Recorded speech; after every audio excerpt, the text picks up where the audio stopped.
Olá, eu sou Mariana Halbert. Eu sou o Thiago Mali e este é mais um Poder DataCast, o podcast do Poder 360 voltado ao debate de pesquisas eleitorais e de opinião pública.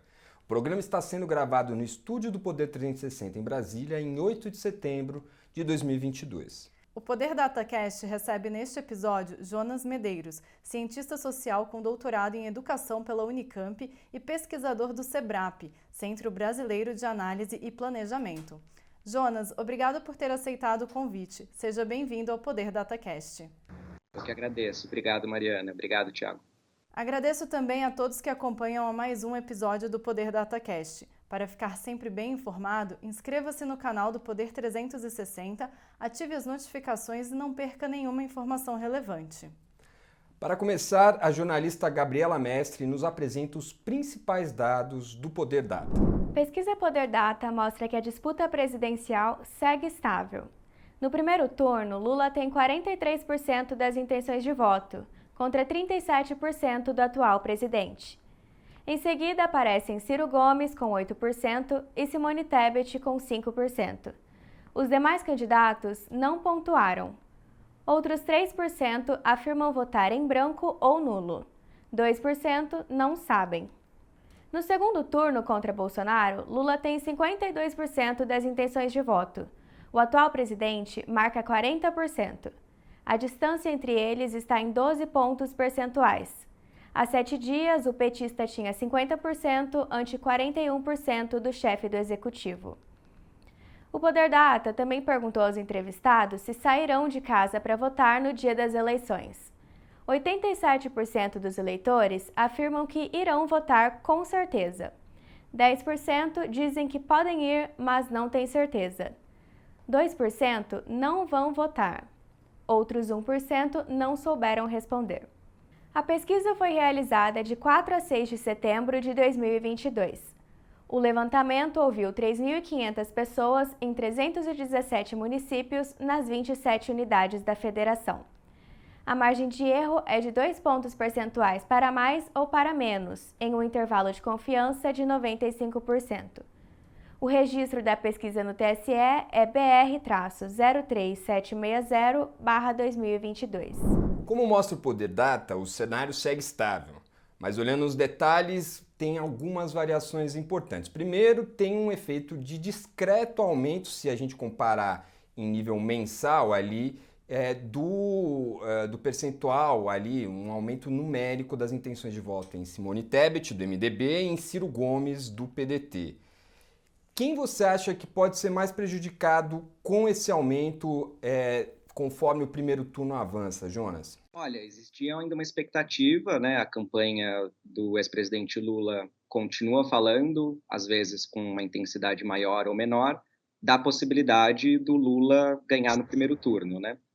Mas, na verdade, o que esse crescimento pequeno de Ciro e de Tebet mostram é que está cada vez mais difícil para o Lula ganhar a eleição no primeiro turno. Na verdade, esse crescimento de Ciro e de Tebet, na verdade, acabam beneficiando a ida de Jair Bolsonaro para o segundo turno, né?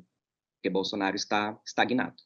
E Lula tem 17 pontos de vantagem sobre Bolsonaro no Nordeste, mas nas outras 4 regiões do país há um empate técnico, né? O Bolsonaro conseguiu avançar um pouco em algumas regiões. O Lula chegou a ter vantagem em algumas regiões importantes, como o Sudeste, mas agora vê essa vantagem sendo perdida. Como que você avalia essa aproximação entre os dois em quase todas as regiões e que impacto que isso pode ter de fato no resultado final? Embora a gente pode ler isso de diferentes formas, né? Uma forma é ver, então, essa pequena perda de vantagem de Lula e uma aproximação em termos de empate técnico. Uma outra forma de ver, talvez, é inclusive trazendo a comparação com o que aconteceu em 2018, né? Então, acho que havia uma expectativa de que, na verdade, aquele fenômeno do antipetismo fosse ser reproduzido.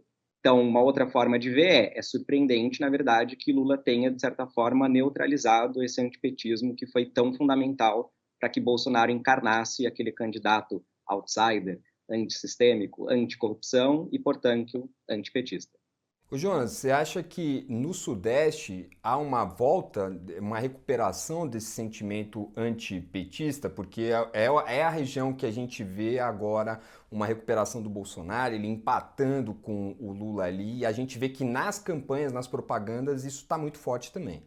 É a aposta do Bolsonaro, né? Conforme Bolsonaro não consegue diminuir a sua rejeição de forma sistemática, e acho que aqui a gente tem que destacar a questão de gênero, ou seja, quem está impedindo que Bolsonaro seja um candidato elegível no segundo turno são as mulheres. Então, Bolsonaro não consegue diminuir essa rejeição. Inclusive, acho que a gente pode considerar que a performance dele nos discursos ontem e mesmo nas semanas anteriores demonstram que ele não consegue agir de forma diferente daquilo que ele é, né? A questão do imbrochável, a questão da princesa, se a gente for levar em consideração ali, a Michelle tem até um movimento assim de mexer no cabelo dela, a gente pode até ler aquilo como uma espécie de constrangimento da própria esposa. Então, se a própria esposa não está muito confortável com aquela performance misógina do Jair Bolsonaro, o que dizer então das eleitoras mulheres? Portanto, a posse da candidatura Bolsonaro é aumentar a rejeição do PT e, portanto, tentar reativar esse antipetismo. Por outro lado, né, é difícil tratar o Sudeste como uma unidade homogênea. Na verdade, o mais interessante talvez fosse entender as dinâmicas próprias, principalmente dos 3 maiores colégios eleitorais: São Paulo, Rio de Janeiro e Minas Gerais. Então, em Minas Gerais, a gente consegue ver que Lula ainda consegue manter uma distância considerável, e acho que isso tem bastante a ver com Romeu Zema não querer encarnar o candidato bolsonarista. Por outro lado, a gente vê um avanço de Jair Bolsonaro no Rio de Janeiro, e isso também se espelha no crescimento de Cláudio Castro. E em São Paulo, que afinal de contas é o maior colégio eleitoral, eu continuo então com essa tecla de ver o médio e longo prazo, ou seja, comparando com 2018, acho que havia uma tendência de naturalizar esse antipetismo em São Paulo como essencialmente, naturalmente, necessariamente antipetista, sendo que a performance de Haddad demonstra que, na verdade, existe... o meu ponto existe uma certa gordura para Lula queimar, justamente por causa dessa vantagem gigantesca no Nordeste. Então, se a gente for pensar no quadro maior, a vantagem de Lula no Nordeste e um empate técnico nas demais, Lula, na verdade, sai na vantagem. Só uma informação em cima do que o professor Jonas disse, o Bolsonaro, entre as mulheres, tem ali apenas 29% no último Poder Data contra 37% de votos que ele tem no geral, ou seja, nesse segmento que o segmento majoritário do eleitorado, que tem mais do que 50% do eleitorado, o Bolsonaro continua perdendo e continua com atitudes que podem atrapalhá-lo, chamando o coro de imbrochável, enfim, definindo as mulheres como princesas, como ele fez nesse último discurso do 7 de setembro. Agora, pelo outro lado, Jonas, tem uma parte das pesquisas do Poder Data que elas indicam que há uma redução, ainda que discreta, na reprovação do presidente. Isso normalmente é relacionado a uma posterior melhoria de intenção de votos nas pesquisas de intenção de votos que vão depois. Você acha que isso pode acontecer, essa redução da rejeição, se reverter em um aumento de intenção de votos brevemente? E se isso acontecer, dá tempo de ele recuperar essa distância que o Lula ainda mantém? Acho que a questão-chave é essa questão temporal. Se a gente for pensar historicamente, as campanhas eleitorais elas têm uma função de melhorar, em parte, a avaliação do governo. Se a gente for também pensar de novo lá para trás, o que aconteceu em 2013 e 2014? A aprovação da Dilma Rousseff sofreu quedas consideráveis e a campanha eleitoral, tendo à frente o publicitário João Santana, foi capaz de melhorar a imagem do governo de forma suficiente para que ela ganhasse de Aécio Neves no segundo turno. Então, acho que apesar da resistência de Jair Bolsonaro de se adequar à performance que os marqueteiros esperam e propõem, assim como os partidos políticos do Centrão que estão apoiando a sua reeleição, a campanha tem tido, então, esse efeito. E acho que tem um aspecto, se de um lado o Auxílio Brasil não foi lido pela população de menor renda como algo que fosse capaz de mudar a sua intenção de voto, existe uma ligeira ou ligeiríssima melhora da economia. Se vai dar tempo ou não, é um pouco a aposta do Jair Bolsonaro, e por isso que é tão fundamental se a eleição termina em 2 de outubro ou se ela vai ser resolvida com mais um mês de campanha, é a aposta. Por enquanto, eu ainda acho que é um pouco difícil, justamente por causa dessa fortaleza das mulheres que estão demonstrando uma rejeição aberta, explícita à candidatura e, portanto, ao governo de Jair Bolsonaro. E aproveitando que você citou o Auxílio Brasil, a última pesquisa Poder Data mostrou também que Bolsonaro não conseguiu capitalizar eleitoralmente com o benefício, né? Apenas 34% dos beneficiários aprovam o governo. Eu queria que você explicasse um pouquinho mais detalhadamente para a gente por que o presidente Jair Bolsonaro não conseguiu reverter o auxílio em votos. Bom, eu não tenho pesquisa, não tenho dados concretos empíricos sobre isso, né? Então, o que eu posso trazer é um pouco de hipóteses, e uma das principais hipóteses que eu acho que isso está se relacionando é justamente que os eleitores de baixa renda, ao contrário daquele discurso de que o Bolsa Família compra o voto e, portanto, as pessoas estão se vendendo, na verdade, os eleitores, eles são reflexivos. As pessoas refletem, as pessoas avaliam os contextos, a sociedade, a economia, o governo, e, ao que tudo indica, as pessoas estão identificando essa proposta do Jair Bolsonaro como uma proposta eleitoreira e oportunista.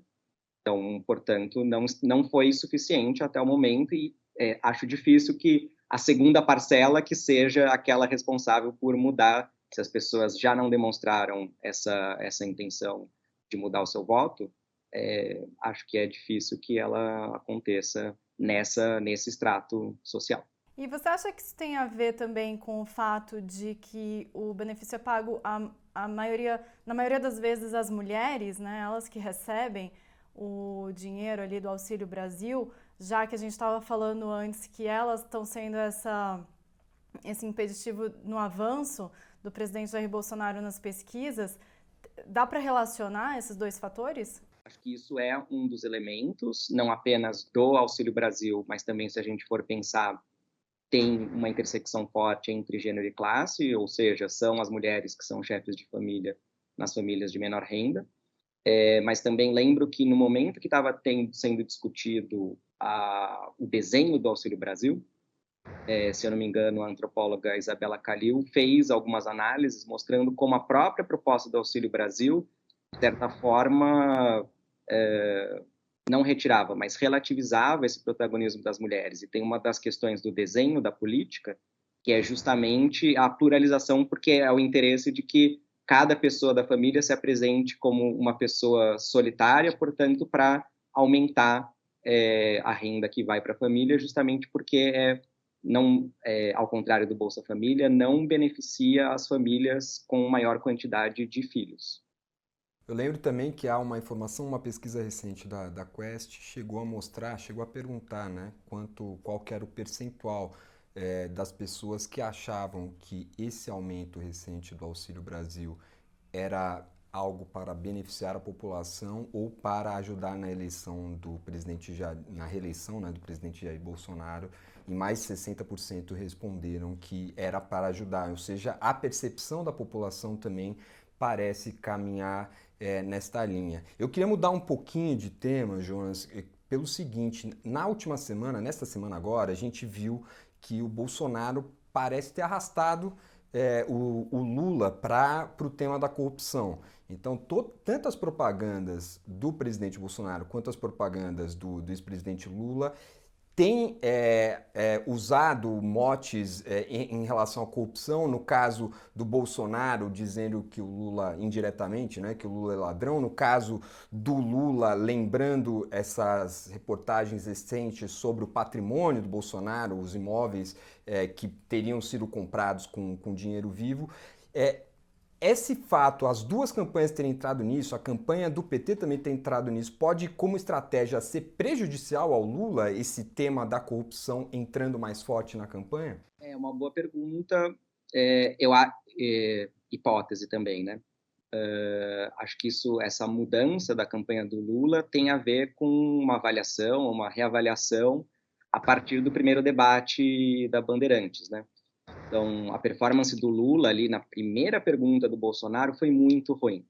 Ele geriu mal o tempo, ele fez uma fala que ele leu um papel repetindo exatamente as instituições que foram criadas, as medidas republicanas, institucionalistas, que ele já tinha lido no Jornal Nacional, e ele deve ter passado mais de 2 minutos mudando de assunto. Então, na verdade, ele não conseguiu responder ao tema da corrupção, e é um pouco inevitável, certo? É essa aposta de Jair Bolsonaro. Se ele não consegue diminuir a sua rejeição, ele vai tentar aumentar a rejeição do Lula. Eu acho que tem, ao contrário, por exemplo, da candidatura de Haddad, é claro que Jair Bolsonaro tenta reproduzir aquele antipetismo conectando com a questão da ideologia de gênero, mobilizando temas que são caros para os evangélicos, mas isso é um pouco mais difícil de colar no Lula. Era mais fácil de colar no Haddad, porque Haddad foi o ministro da Educação que fez o suposto kit gay, etc.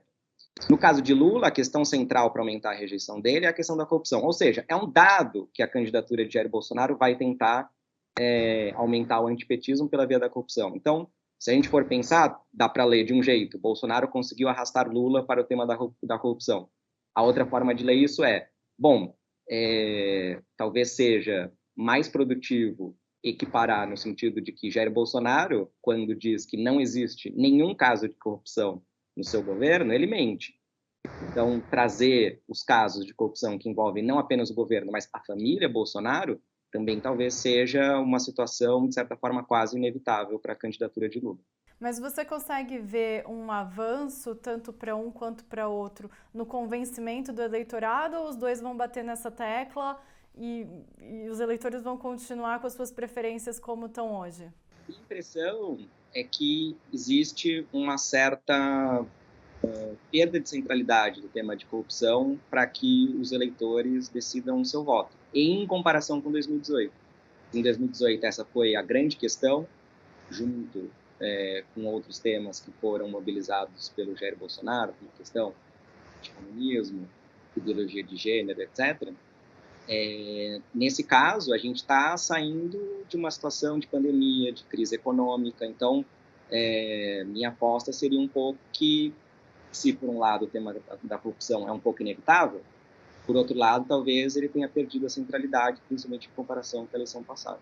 Ainda em cima um pouco disso, dessa centralidade dos temas e do anti-lulismo que os bolsonaristas tentam promover, um artigo recente que você publicou no Poder 360 traz essa argumentação de que o que uniu as pessoas na Avenida Paulista, onde você acompanhou as manifestações do 7 de setembro, foi o anti-lulismo.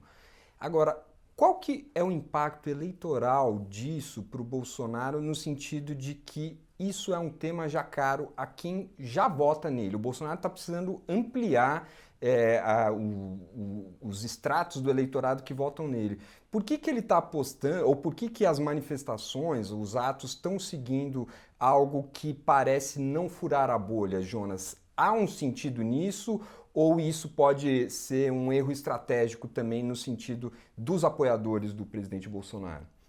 Eu diria que é menos um erro estratégico dos apoiadores e mais um erro estratégico do próprio núcleo da campanha. Então, Jair Bolsonaro tem uma identidade política, um estilo retórico, uma estratégia discursiva. Ele não consegue não ser ele. Ele tem um sentido, inclusive minoritário, nesse sentido de falar para a própria base. E a questão, do ponto de vista dele, ele acha que isso é racional porque ele foi eleito em 2018 exatamente dessa forma. Só que a questão de contexto mudou. O contexto em 2018 era muito específico, e essa retórica antissistêmica, ou seja, existe um sistema corrupto, comunista, que está acabando com o Brasil, essa nação cristã com determinados valores. Isso funcionou em 2018, né? Esse estilo retórico que a gente pode dizer de uma forma bastante simplificada de politicamente incorreto, foi útil, funcionou para Jair Bolsonaro. Ele conseguiu, a partir dessa lógica minoritária, formar uma maioria eleitoral. A questão é que ele é isso. Então, acho que não é tanto dos eleitores, os apoiadores estão respondendo a esse chamado minoritário de Bolsonaro. Então, nesse sentido, várias das ações da candidatura de Jair Bolsonaro não conseguem, por isso que eu também usei o seguinte termo no artigo, a candidatura à reeleição de Jair Bolsonaro está numa encruzilhada. A encruzilhada não parece ser possível, ele está numa situação beirando um candidato inelegível. E ele não toma as atitudes necessárias, de acordo com os seus próprios marqueteiros e apoiadores do sistema político tradicional, dos partidos do Centrão, para fazer esse aceno, para formar aquela maioria que ele foi capaz de formar em 2018. Ele acha que ele achou a receita em 2018, ele está repetindo a receita. Até o momento, isso parece não apontar num sentido de ampliação. Você acompanhou também atos do ex-presidente Lula, se eu não me engano, em Belo Horizonte, né? E você até chegou a escrever um artigo para o Poder 360 também, detalhando ali como que as pessoas estavam se portando, o que elas carregavam, o que estava escrito nas faixas, bandeiras e etc. O ex-presidente Lula também tenta avançar, além desse eleitorado já consolidado, para tentar vencer no primeiro turno, mas ele também parece não conseguir conquistar esses 5% a mais ali, basicamente, que ele precisaria ter. Como é que ele também, né, o Lula pode avançar, sair um pouco da bolha dele, pelo que você tem visto? Um pouco, eu fiz essa um pouco provocação no artigo de que o comício do Lula em Belo Horizonte não conseguiu resolver muito bem a relação entre passado e futuro.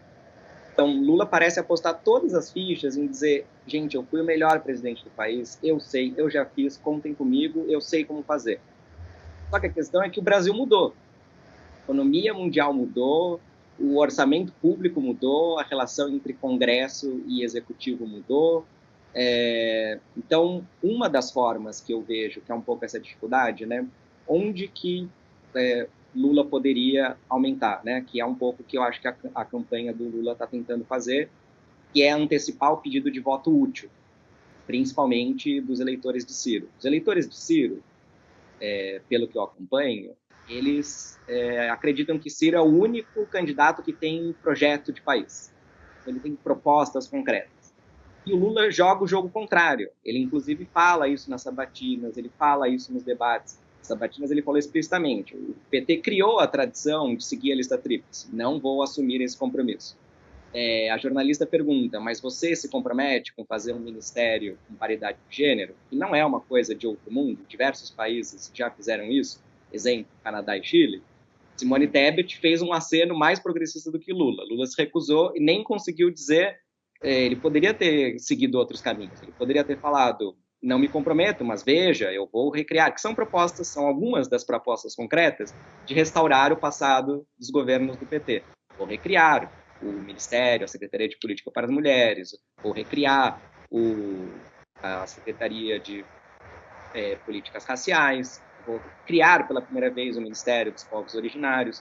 Ele nem foi capaz de fazer esse compromisso público de propostas que... Então, ele acena pouco para propostas concretas. Então, simplesmente fazer a proposta de que ele vai repetir o passado, isso, até o momento, tem sido a maneira dele, de certa forma, jogar parado, não vai permitir ele aumentar a intenção de votos a ponto de conseguir conquistar esses eleitores do Ciro que acreditam em programa e propostas concretas. Ô Jonas, uma coisa que a gente observa é que há essa dificuldade do Lula de conseguir avançar nos votos do Ciro. O Ciro parece estar, de alguma forma, se consolidando ali na votação. Mas, por outro lado, várias pesquisas mostram uma diferença entre o que o Bolsonaro obtém de percentual de intenção de voto no primeiro turno e no segundo turno muito pequena. Parece que quem vai votar no Bolsonaro já vota no primeiro turno, senão não votará no Bolsonaro no segundo turno. Uma diferença, às vezes, de 1 ponto, 2 pontos, no máximo 3 pontos. Ao que você atribuiria isso, Jonas? Hipótese também, né? Eu acho que, na verdade, a questão central é que, entre as 4 principais candidaturas, a candidatura de Jair Bolsonaro, para usar o termo que ele próprio utiliza, costuma jogar fora das 4 linhas da Constituição. Então, a candidatura de Lula, a candidatura de Ciro e a candidatura de Simone Tebet, mesmo com as suas diferenças internas, têm um compromisso com a Constituição de 88. Isso significa também um compromisso com direitos sociais, educação pública, saúde pública, pensar o governo como não um lugar. Jair Bolsonaro tem uma concepção contrária. Jair Bolsonaro tem uma concepção de que o IBAMA combater o desmatamento ilegal é abuso do Estado. Na verdade, o eleitorado também tem uma leitura de que a candidatura de Jair Bolsonaro está, de certa forma, em outro campo político, em outro campo que, de certa forma, antagoniza com relação à democracia que foi consolidada a partir de 1988. E, Jonas, eu queria só voltar um pouquinho na questão do voto útil, que você comentou antes, em relação ao eleitorado do Ciro, né? O Lula tentar fazer essa campanha de voto útil para atrair o eleitorado do Ciro. Mas eu queria entender como que a campanha pode fazer isso, pode convencer esse eleitor do Ciro, se num primeiro momento o coordenador de comunicação da campanha publicou no Twitter quase que um ataque ao Ciro, se outros petistas também criticam abertamente o Ciro, né? Então, como é que convence o eleitor que hoje prefere o Ciro Gomes a já dar um voto no primeiro turno para o Lula? É engraçado isso, né? Porque eu vejo um pouco a reação ao debate, ao primeiro debate da Bandeirantes e de outros órgãos, né? A maioria das pessoas leu a performance do Lula como um aceno a Ciro. Mas, na verdade, se a gente for ver exatamente o que aconteceu, o Lula começou muito bem, sorridente, né? É o que o próprio Ciro depois fala, nossa, o Lula é um cantador de serpentes, ele tem a retórica, ele é sedutor. Mas aí o que o Lula fez? Logo em seguida ele falou, eu espero que você não vá para Paris, Ciro. Então, nessa, ele já plantou, se ele está fazendo um aceno, ele não pode, e na verdade, do ponto de vista do eleitorado já convicto, o Lula lacrou. O Lula mandou bem, mas na verdade ali ele mandou um sinal, ele não se conteve, né? Ele não se conteve, ele buscou fazer o aceno, buscou fazer a ponte, mas isso eu estou falando, eu também acho que minha hipótese aqui seria a seguinte, uma coisa é a relação entre Lula e PT de um lado e Ciro de outro. Outra coisa é a relação da candidatura de Lula com os eleitores de Ciro. A minha impressão é que a relação com o Ciro Gomes está, do ponto de vista de Ciro, num rompimento, é um ponto de não retorno, e do ponto de vista da candidatura de Lula e do PT, está na iminência de ser o ponto de não retorno. Porém, por outro lado, se a gente for olhar a base, os eleitores estão demonstrando, é o que vocês mesmos falaram. Então, na passagem do primeiro para o segundo turno, os eleitores de Ciro estão demonstrando uma abertura, apesar do Ciro estar embarcando cada vez mais num discurso, numa retórica antipetista, os eleitores demonstram que, num segundo turno, eles embarcam na candidatura de Lula. Então, por isso que eu insisto que esse eleitorado do Ciro é um eleitorado programaticamente mais exigente. Acho que essa seria a chave. Então, só que Lula bate nessa tecla de restauração do passado. E restauração do passado é impossível. Não basta dizer, vou repetir os anos dourados. Porque se você não diz como você vai lidar com uma economia sem, pós-pandemia, 2, um contexto de guerra da Ucrânia, 3, num contexto que não existe boom das commodities. Além disso, a questão do orçamento secreto. Os candidatos costumam dizer, não, eu vou abolir o orçamento secreto, como se fosse uma questão de mágica e não como uma questão de uma negociação dificílima. Último ponto, a questão das milhares de militares que estão em cargos do governo em Brasília. Como que Lula vai resolver cada uma dessas questões? Então, o eleitorado de Ciro vota em Ciro porque eles acreditam que Ciro apresenta um projeto de país, um programa, propostas concretas, constitucionalização da renda mínima, etc, etc. A candidatura de Lula é muito reticente em fazer compromissos explícitos com propostas concretas que digam como ele vai concretizar essa restauração da esperança no futuro. Falta falar sobre o futuro, concretamente. E, até o momento, Lula não foi exatamente capaz disso, portanto, eu acho que não tem sido capaz de seduzir esse eleitorado de Ciro, antecipando o voto útil para o primeiro turno. Chega ao fim mais uma edição do Poder DataCast. Obrigada, Jonas Medeiros, por ter aceitado o nosso convite. Agradeço o convite, foi um prazer.